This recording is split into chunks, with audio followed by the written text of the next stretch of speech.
Hello नमस्कार जी। मैं लाली सक्सेना, अबराज सक्सेना की मदर फरुखाबाद यूपी से हूँ।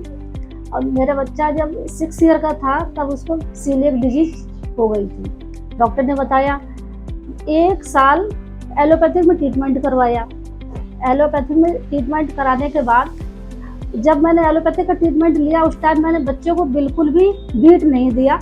बीट फ्री मैंने उसको अनाज दिया। तो 1 साल बिना बीट के ही मेरे बच्चे का 8.20 आ गया था। और जब मुझे पता चला था जून 2022 में, तब मेरे बच्चे का 42.60 था। उसके बाद जून 2023 में मुझे डॉक्टर DL गंगवाल का यूट्यूब के माध्यम से पता चला। मैं तुरंत आई। जून 2023 में मैंने डॉक्टर साहब से आके संपर्क किया।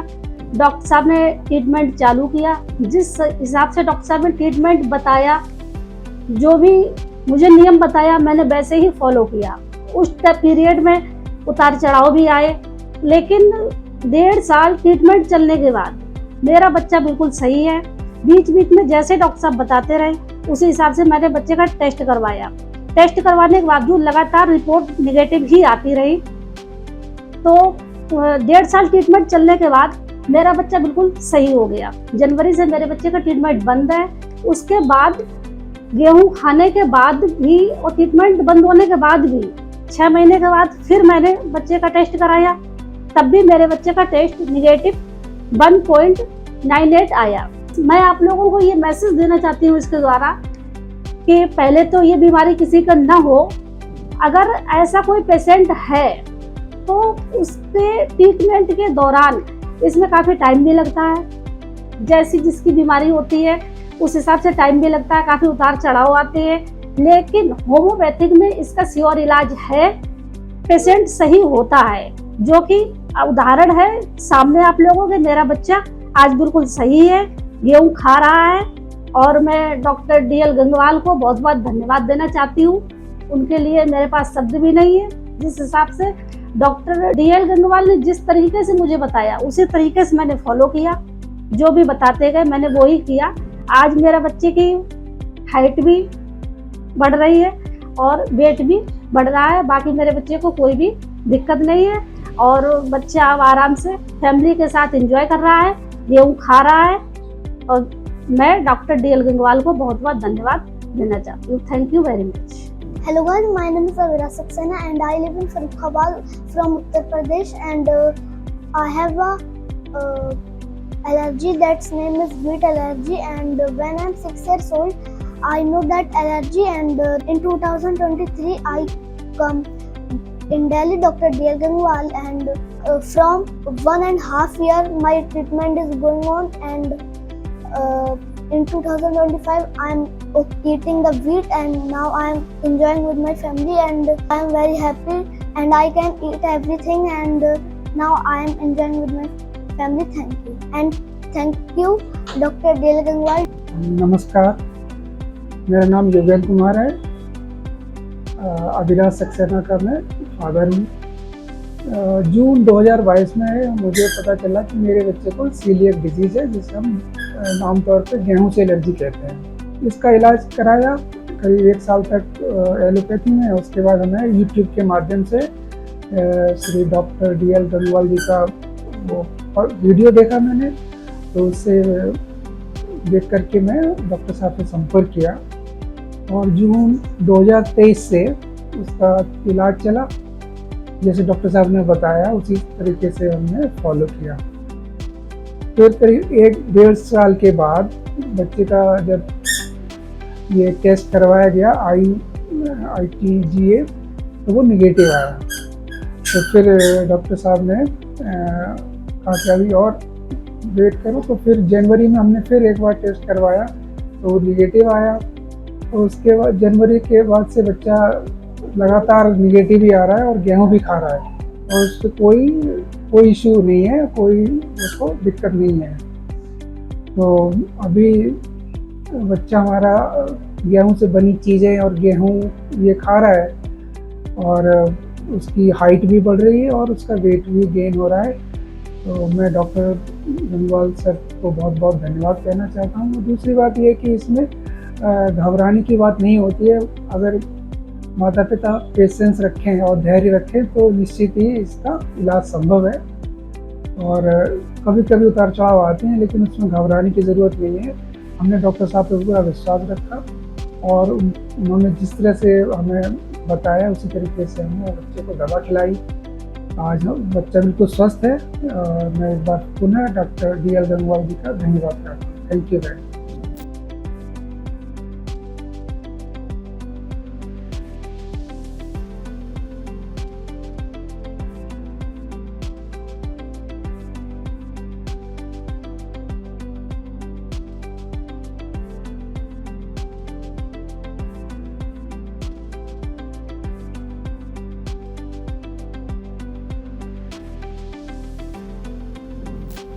नमस्कार दोस्तों, मैं हूं doctor DL Gangwal. Gangwal homeopathic research hospital में आपका स्वागत है। दोस्तों, अभी आपके सामने थे अभिराज सक्सेना और उनके पेरेंट्स।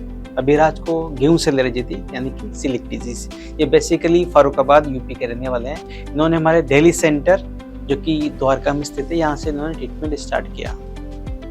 बच्चे को जैसे कि आप रिपोर्ट दे सकते हैं कि सीलियक में जो पैरामीटर्स होता है TTGIG, ये इनका काफ़ी कम था, मतलब बिलो 50 था। और हम जैसे कि बताते हैं कि कितना टाइम ट्रीटमेंट चलेगा, ये पेशेंट की कंडीशन पे डिपेंड करता है, रिपोर्ट्स पे डिपेंड करता है। अगर TTG लेवल लेस देन 50 है तो पॉसिबिलिटी रहती है कि ट्रीटमेंट ड्यूरेशन 2 साल से कम चले। और अगर TTG लेवल अगर 50 to 100 रहता है तो 2 या 2.5 साल का टाइम ड्यूरेशन मान के चलते हैं। पॉसिबिलिटी रहती है कि इस टाइम ड्यूरेशन में मेडिसिन बंद हो जाए। अगर मोर देन 100 है TTG लेवल, अगर मोर देन 100 है तो इसमें टाइम ड्यूरेशन की कुछ बात कर नहीं सकते। हो सकता है कि जो एवरेज टाइम हमारा बताया हुआ है 2 साल, हो सकता है कि 1.5 साल में ट्रीटमेंट बंद हो जाए, हो सकता है कि 4-5 साल लगे, हो सकता है कि इससे ज़्यादा टाइम भी चले। क्योंकि मेडिकल साइंस पूरी पॉसिबिलिटी पे टिकी हुई है, हमारी भी पॉसिबिलिटी है। हम भी होम्योपैथी ट्रीटमेंट का जो सक्सेसफुल जो हम बात करते हैं कि हमारे यहाँ पे होम्योपैथी मेडिसिन से सीलिक डिजीज का सफलतापूर्वक इलाज है, वो हम इसीलिए बताते हैं, इसीलिए बोलते हैं कि हमारे यहाँ पे जो पेशेंट ठीक हुए हैं अच्छे से, हम उन्हीं की बिहाफ पे बताते हैं कि ट्रीटमेंट इसका सक्सेसफुल है। क्योंकि इनका TTG लेवल 50 था तो इनका जो टाइम ड्यूरेशन रहा वो लगभग 1.5 साल रहा। जून 2023 में इन्होंने ट्रीटमेंट स्टार्ट किया और लगभग हमने 2024 में हमने नवंबर-दिसंबर के आसपास इनका ट्रीटमेंट बंद कर दिया।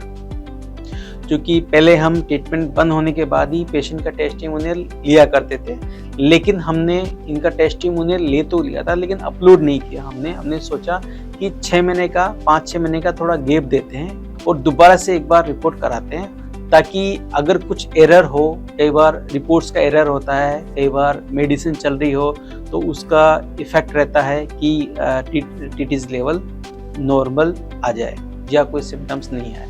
तो हमने इस एरर को दूर करने के लिए लगभग 6 महीने का हमने गैप दिया कि इनका जो टेस्टिमोनियल है हम 6 महीने बाद ही अपलोड करेंगे। तो हमने वापस से 6 महीने बाद इनको बुलाया, रिक्वेस्ट की कि एक बार आप वापस से TTG चेक कराइए और हमसे मिलिए। तो हमारे जो ग्रेटर नोएडा में सेंटर है अल्फा फर्स्ट कसना टावर, वहाँ पे इन्होंने वापस से विजिट किया और रिपोर्ट के साथ आए, बताया कि सर बच्चे में किसी तरह की कोई दिक्कत नहीं, 6 महीने हो गए हैं दवा बंद किए हुए, लेकिन कंडीशन ठीक है, बढ़िया है, ग्रोथ भी हो रही है, बच्चे की लंबाई भी है, मेंटली भी बहुत एक्टिव है, फिजिकली भी एक्टिव है, किसी भी तरह की कोई भी दिक्कत नहीं और रिपोर्ट भी ठीक आई है, नॉर्मल आई है, जो कि पहले भी नॉर्मल थी और अभी भी नॉर्मल है।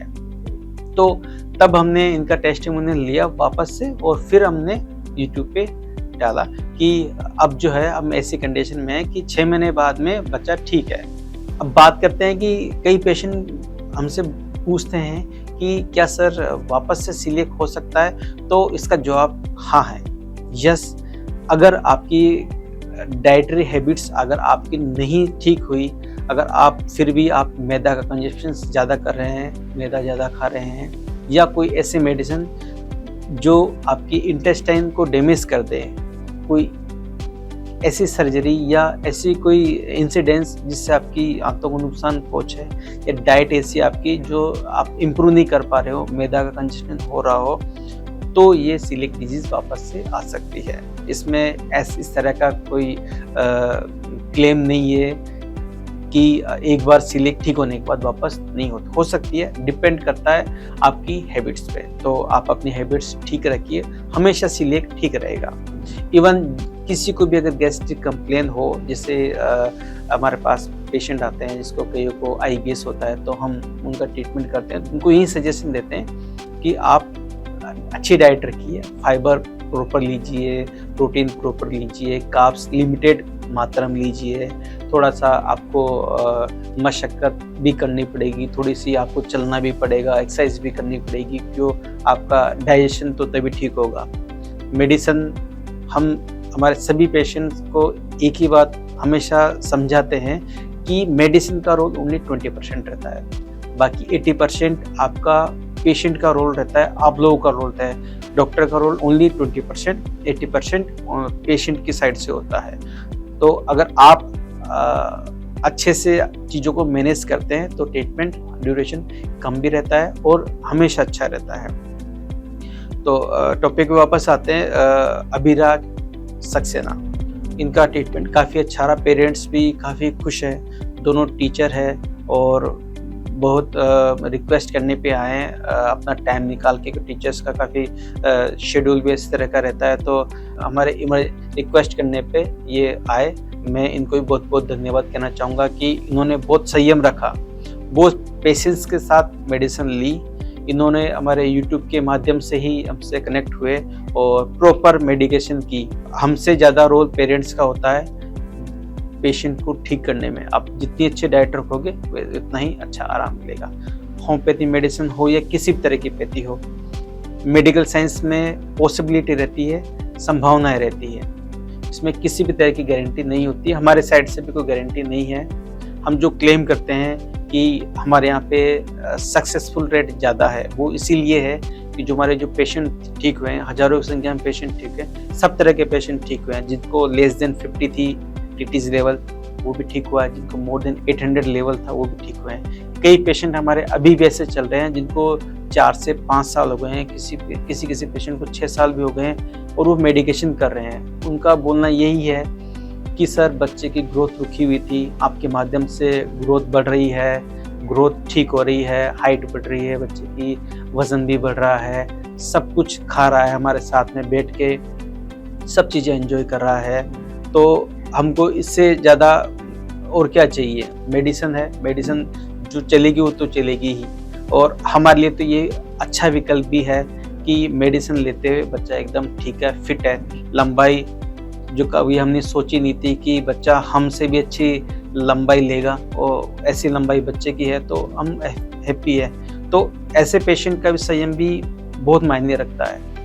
होम्योपैथी मेडिसिन लो या कोई सी मेडिसिन लो, उतार चढ़ाव आते हैं, हमारे ट्रीटमेंट में उतार चढ़ाव आते हैं, रिपोर्ट्स को लेके आते हैं, पेशेंट की कंडीशन को लेके आते हैं। तो ये उतार चढ़ाव हमको देखने ही पड़ते हैं, पेशेंट को भी देखने पड़ते हैं। तो पेशेंस रखना बहुत ज़रूरी है। कई पेशेंट थोड़ी सी रिपोर्ट बढ़ते ही बोलने लगते हैं कि सर ये क्यों हो गया, आपने हमारे बच्चों को ऐसा कर दिया, वैसा कर दिया। तो ऐसे पेशेंट को हम अभी ही हाथ जोड़ के रिक्वेस्ट करते हैं कि अगर आप में पेशेंस नहीं है तो आप अगर ट्रीटमेंट नहीं लोगे तो ये अच्छा रहेगा, क्योंकि इसमें उतार चढ़ाव आता है और वो देखना ही पड़ेगा। बिना उतार चढ़ाव के हम भी कुछ नहीं कर पाएंगे। हमारे पास भी कोई इस तरह की जड़ी बूटी नहीं है जो लेते ही आप हमेशा के लिए ठीक हो, उतार चढ़ाव नहीं आएगा।